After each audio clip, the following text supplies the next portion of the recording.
माघ के महीने की शिवरात्रि, आषाढ़ के महीने की शिवरात्रि, भादों के महीने की शिवरात्रि, पौष के महीने की शिवरात्रि,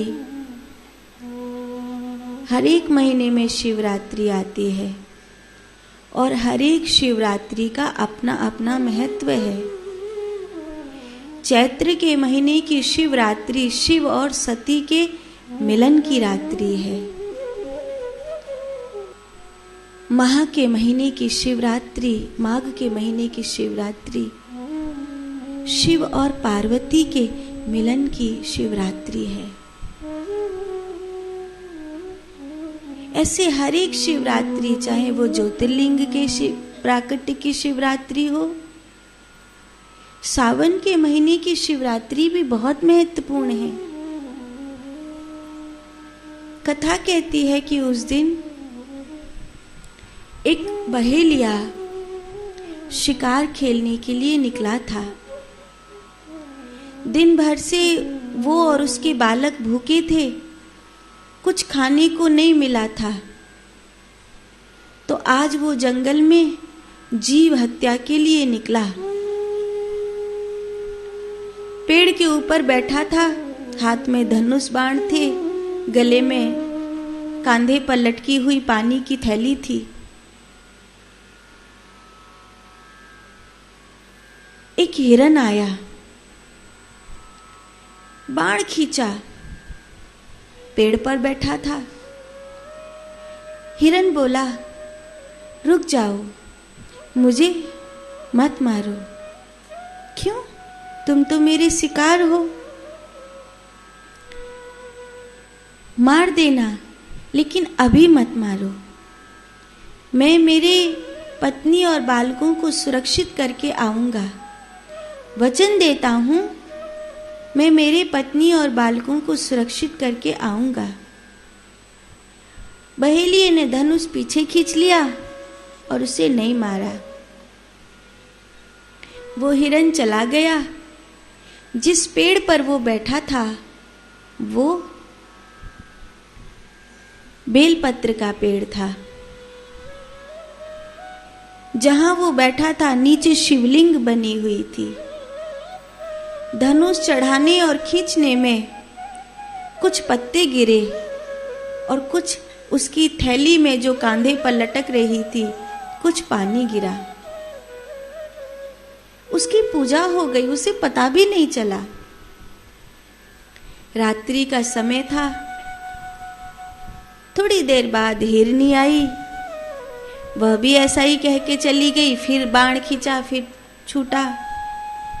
फिर एक नन्हा शावक आया, वो भी ऐसे कह के चला गया।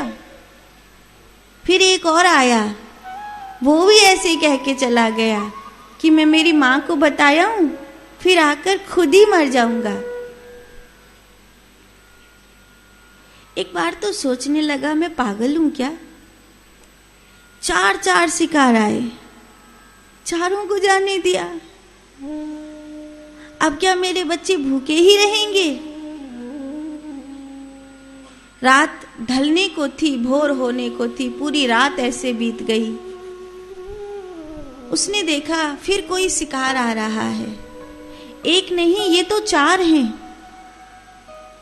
और ये चारों वही हैं जो एक एक करके रात गए थे। उन चारों ने कहा,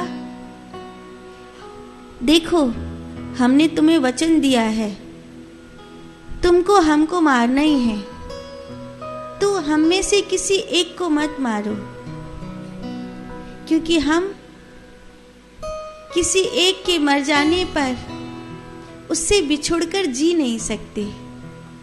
तुम ऐसा करो, हम चारों को मार दो। इस बहाने हम चारों को एक दूसरे से बिछड़ने का दुख तो नहीं होगा कम से कम। बहेलिये की आंख में आंसू आ गया। उसने उन चारों में से किसी को नहीं मारा। पेड़ से नीचे उतर करके आया। उसने कहा, अपने बच्चों के लिए कुछ और व्यवस्था देखूंगा। आज मैंने जान लिया कि मैं जिस भी जीव को मारता हूं, पीछे उसके परिवार की आंखों में आंसू छोड़ देता हूं। आज से मैं किसी को नहीं मारूंगा। जाओ, तुम चारों चले जाओ। कहते हैं इधर उसका हृदय परिवर्तन हुआ और इधर महादेव प्रकट हो गए।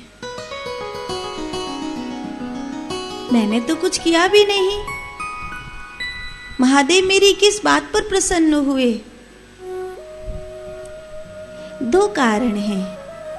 एक तो तूने 4 पहर की पूजा करी, दूसरा चारों पहर की पूजा में तेरे मन में करुणा थी, और दूसरा कारण ये है कि अभी जो तूने संकल्प लिया है कि अब तू किसी जीव की हत्या नहीं करेगा, तेरे उस पुण्य ने मुझे आने के लिए मजबूर कर दिया है। सावन की शिवरात्रि थी और उसकी पूजा सफल हो गई, उसका जीवन सफल हो गया। तो हर एक शिवरात्रि अपने आप में महत्वपूर्ण है। बेलपत्र महादेव पर चढ़ाने चाहिए। एक बेलपत्र को धोकर कम से कम 5 बार तक चढ़ाया जा सकता है। बेलपत्र टूटा हुआ खंडित नहीं चढ़ाना चाहिए शिव के ऊपर। जो बेलपत्र वज्र हो, अर्थात जिसमें डंठल निकले हुए हों कठोर, जो पत्ता कठोर हो गया है, जिसमें डंठल निकल आए हैं, उसको नहीं चढ़ाना चाहिए। जिस पत्ते में सफेद रंग की फफड़ूंद लग गई है, उसको भी शिवलिंग पर नहीं चढ़ाना चाहिए। तुलसी टूटी हुई चढ़ाई जा सकती है नारायण पर बेलपत्र पत्ता जो टूट जाता है वो शिव पर नहीं चढ़ाया जाता है। तुलसी धोकर लगभग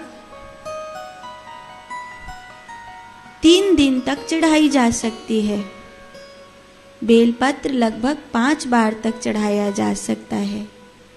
जिन घरों में शिव की पूजा होती है पर बेलपत्र चढ़ाने के लिए ना हो, उन घरों में चांदी का बेलपत्र बना करके शिव की पूजा में चढ़ाना चाहिए। उस चांदी के बेलपत्र को धोकर आप हर रोज शिव पूजा में चढ़ा सकते हो।